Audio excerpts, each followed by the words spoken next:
Ladies and gentlemen, boys and girls, friends and family. Question: how fulfilled are you in your financial well-being and in your happiness?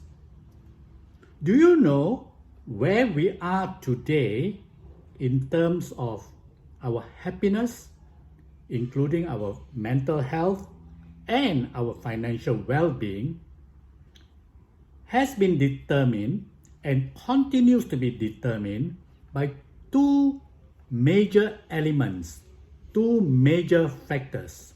One is the people who are around you.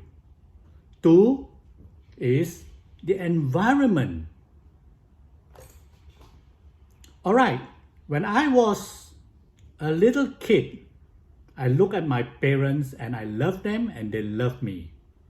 I had no choice. I did not pick my parents, nor did my parents pick me. I had a very good childhood. There was one aspect of my life which was happy. The environment was good. And let me talk about the people who were around me during my childhood.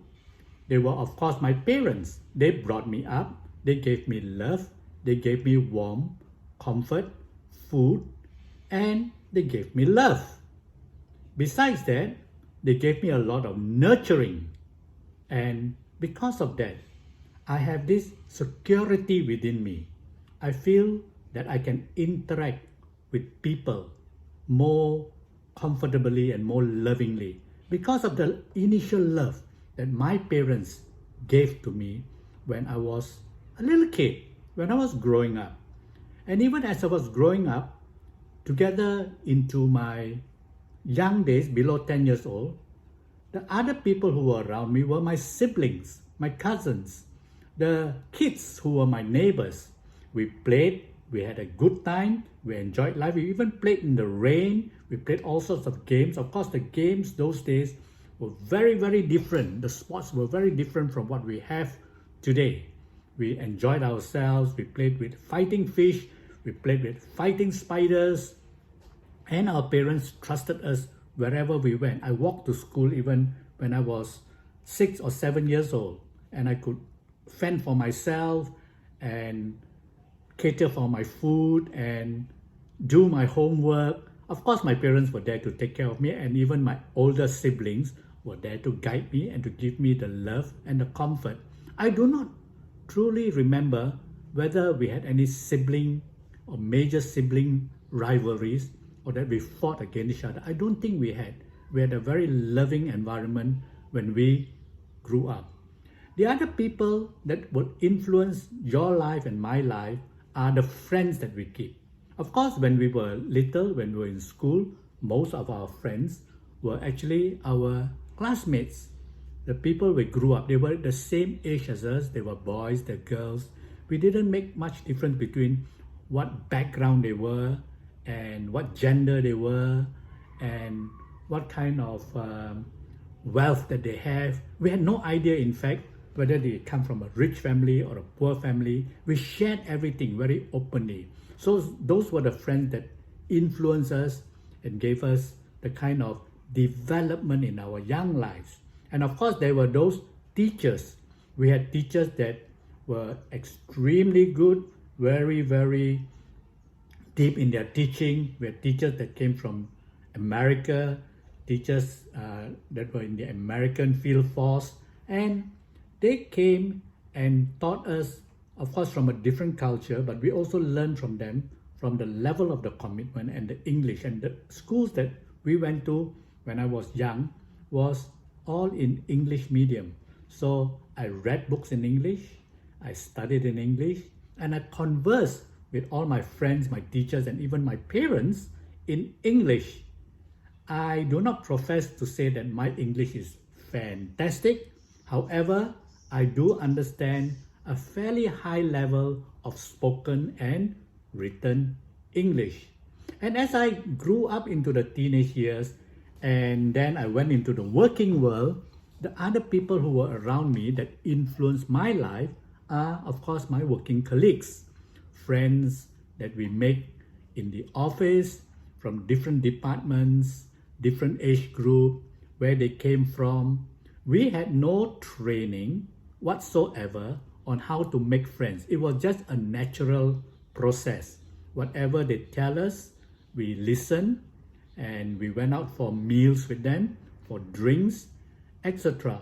There was no really big hang-ups about those issues when I was growing up and working in an environment with my colleagues. My very first job was in a large international accounting firm, and I was an article student, which means that I worked as an audit clerk as well as I had to sit for my professional exams in accountancy.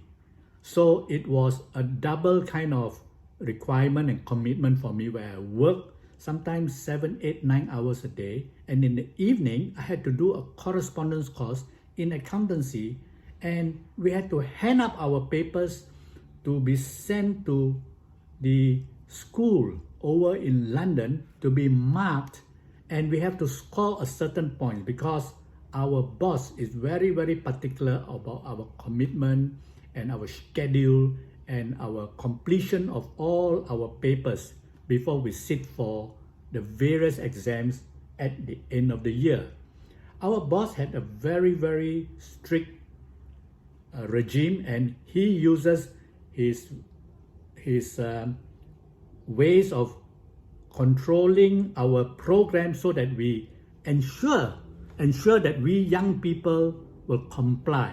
He uses his secretary, and she will chase us almost all the time to ensure that we complete all our study assignments and that we hand up the work to her so that she can send it over to England for our papers to be marked. I mean, just look at the situation today. Today is everything is online, digital, and so fast. Those days, everything is on paper. We had to hand up and we had to submit. We had to send it by post to an overseas country, and then we have to wait for some weeks before our papers are marked and sent back to us. So the colleagues in our office are of different age group, and because of my working environment in a chartered accountancy office, I had the opportunity and the exposure to work in many different companies where we went there to do our audit. I went to manufacturing companies, I went to companies that deals in insurance. I did a lot of audits for banks and even for golf clubs. And of course, there are companies that are outstation, meaning they are not located in Kuala Lumpur, where our head office was based. We had the opportunity to travel to Ipoh, to Johor Bahru, to Malacca, to Seremban, to Penang, and we went to many places because we were also doing audit for many plantation and tin mine companies. So the exposure, and in a very short time under supervision from chartered accountants, from our seniors, gave us a very sharp learning point, especially when we were all able to just absorb all this new information, all these new methods, and we learned very fast. Our seniors taught us very well, and sometimes we overhear them talking among themselves about stock market, about investments and things like that, which we had absolutely no knowledge about. What is the stock market? I'm talking about the early 1970s. I started work in 1970. And what was the situation, and what was the situation in terms of the stock market in our country? So there were not many stockbroking firms. There were not many companies in our Kuala Lumpur Stock Exchange. Now, because when I hear my senior colleagues talking to each other, I got curious, and the adventure in me stirred me to ask them questions about the stock market. Of course, they tried to explain as best as they could, and we tried to understand as best as we can. But the long and short of it is, eventually I was influenced to open my first stockbroking account, which I did. And from there, I just bought a little bit of shares because my income was very, very little. I was only earning $200 a month as an article clerk. So other people who were influencing us were the adult relatives around us, the uncles, aunties, even the older brothers as we go on in age. They were the ones who influenced us. So we look at them and we model after them. If we like something, the way they comb their hair, the way they dress. I have two cousin brothers. One of them is very good in playing the guitar, so that influenced me to learn to play the guitar. In fact, he belonged to a band and he also sang very well in the second voice, which I like very much. You got the main voice, the second voice, and the way they sang, the way they harmonized, influenced me as a young little boy when I look at them in awe that it is something which I wish I had the skills, and then I began to pick it up. And the other cousin, who's the older brother, he has a style of combing his hair in a very neat fashion, and he dresses up very well. He folds his handkerchief very neatly. He's a very, very neat person. And therefore, I was influenced to be subconsciously following the kind of example. We learn by osmosis. And later on in life, I went into running a branch of our company. I was promoted to be a manager and I was sent to Sabah, and that was the time I began to mix a little bit more with the business circle, our business clients, and I began to observe how they conduct and do their business. And many of them are very, very committed to do the business the way they earn and their money, the way they grow their business. And I just look at them, they are not even in the area of profession or have gone to university, and yet they are so successful in terms of building their business and earning their money. They drove very lovely cars, had nice homes, and they were highly respected in the community. So when I observe these people, of course there are sometimes the good and sometimes the bad and sometimes the ugly. So it is up to us to pick what we want. We do not want to follow or copy all the bad things or the unrighteous activities. We want to ensure that we are righteous and that we have integrity. But we did not have any people to guide us in those days. I'm talking again about the mid-70s and the late 70s. There was no internet. There were no iPhone or mobile phone to communicate. So we didn't even have computers. Now, as a result of that, we were very, very hampered. A lot of the things in our job were done manually compared to today. Yet, with so many tools that are available, people are still complaining of not having the right platform, the right tools, or the right apps, and the right communication ways to help them. So when I actually look back, I was actually really depending on myself. There were very little books that were available, the resources were limited, and where I was, many of the people really were quite insular in a way because the business were within the community, and some of them were involved in the timber business and plantation business. So we were limited somewhat to that particular small community. However, I began to learn and observe by just picking the right model. As I said, when I was young and I was looking at my two cousin brothers, and I modeled after them in terms of learning to sing and play the guitar. And as for the other older cousin, I learned about how to be a bit more immaculate in my dressing and combing my hair and keeping my things neatly. So there are people whom we can pick and choose in our lives, but there are also people whom we cannot pick and choose in our lives. We cannot pick our parents, we cannot pick our siblings, and to some extent, when we were in school, we could not pick our friends because they were already in the class, and we could not, in some ways, pick our teachers, unlike today. And then when we worked, the colleagues were there. But fortunately for me, in that sense, my colleagues were people who came back from abroad. They came back from Canada, from the United States, from Australia, from the United Kingdom. They were qualified as chartered accountants. They were exposed. They spent 3, 4, 5 years abroad. And they had a lot of stories to share. And if you lend your ear and listen intently, you will learn. Even today, go ahead, talk to people, talk less, listen more. That's why God gave us 2 ears and 1 mouth. Learn to ask questions. Don't complain. The problem is today, people still want to blame, still want to give excuses and justification, and still want to complain about why they are not good enough. I'm sure you have all the qualities and all the capabilities. So bear in mind, the 2 elements and the 2 factors are the people and the environment. So I was fortunate that when I look back now, I had 4 major phases in my life. One is my childhood and my teenage years. Then it was my young adult years.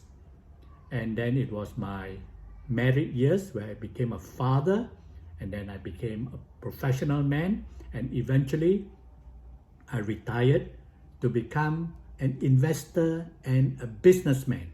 So the things that I could think about during those days was to buy a house and to buy a car. Those were the first few things that we think about when we come into the working world, to show a certain level of success. Because when we provide a house and we provide comfort through our own cars, availability, I even had maids and company driver, it is a way of my taking the role of a provider. As a provider, as a father, as the head of the household, I provide in terms of food on the table, roof over the head, and clothes on the body. We had no lack. Unlike in my initial years when I was little, we had a certain amount of lack because there were 8 of us children in the family, and my parents, both my late parents, were working and they only had their salary. They did not have any business nor any investment savvy. So when I propelled into the working world and I mixed around with business people and I began to observe and learn by osmosis intentionally to pick up the good points, I began to be a better provider. As the Maslow's hierarchy of needs stipulates, we provide the kind of physiological needs, the kind of physical needs, and the food on the table for our loved ones. And then thereafter, I began to learn that as we work, we have to spend our time to earn our salary, what we call the end of the month paycheck. Absolutely nothing wrong with that, because that was what my parents did, and that was what my siblings did, and that was what I did.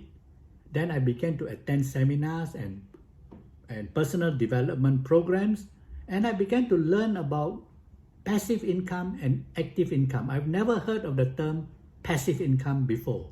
I only know that I have to work and get my salary. I did not even realize there was such a term as active income. So, okay, at the seminar, I learned about active income and passive income and what is passive income and how to make your money work for you. Then I learned from the Cash Flow 101 and Rich Dad Poor Dad, books that I have never heard of before, and I began to read these books, and I was very enlightened from the other facets of how other people look at how to build wealth. because there's not only one way, there are many multifaceted way of building our wealth. What is it now that we are sitting on?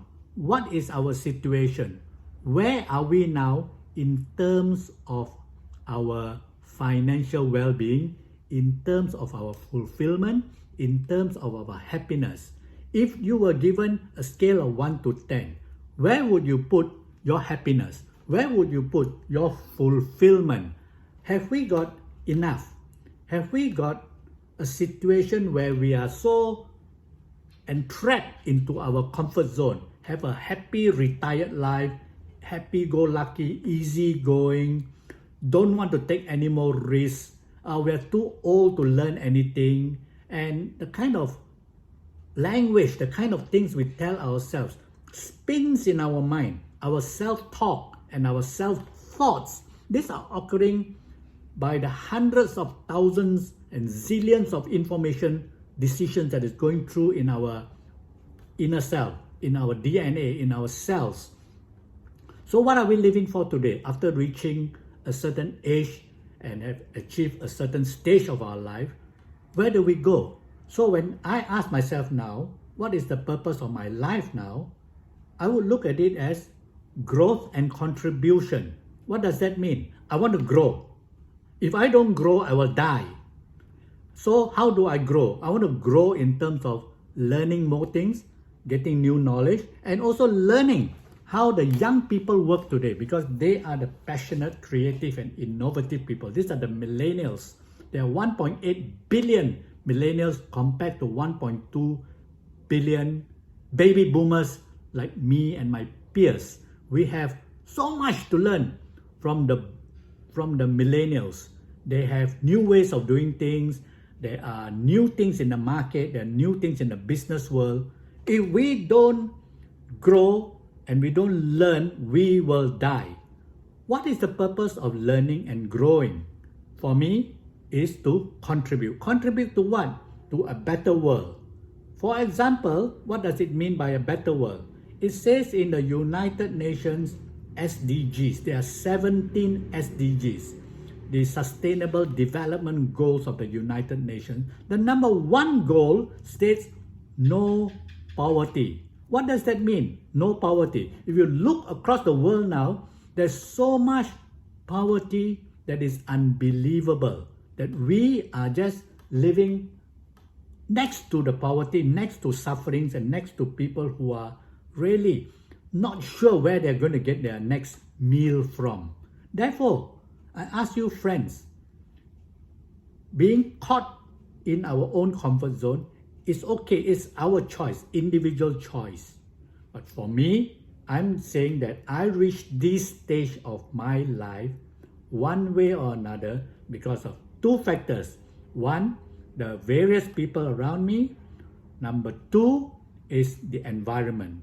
So can I choose the people who are around me today?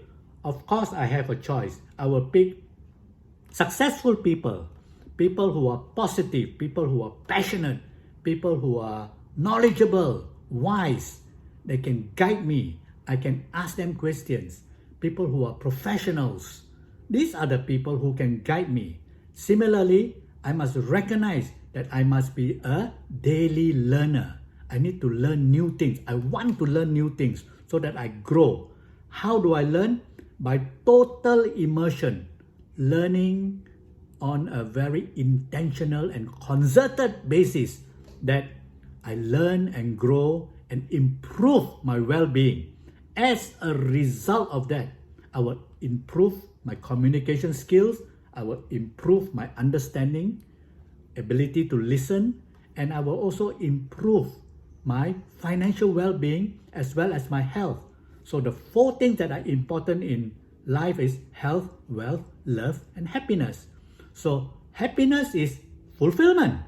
What is your level of fulfillment so that you will be able to grow and contribute? So can we lose everything today?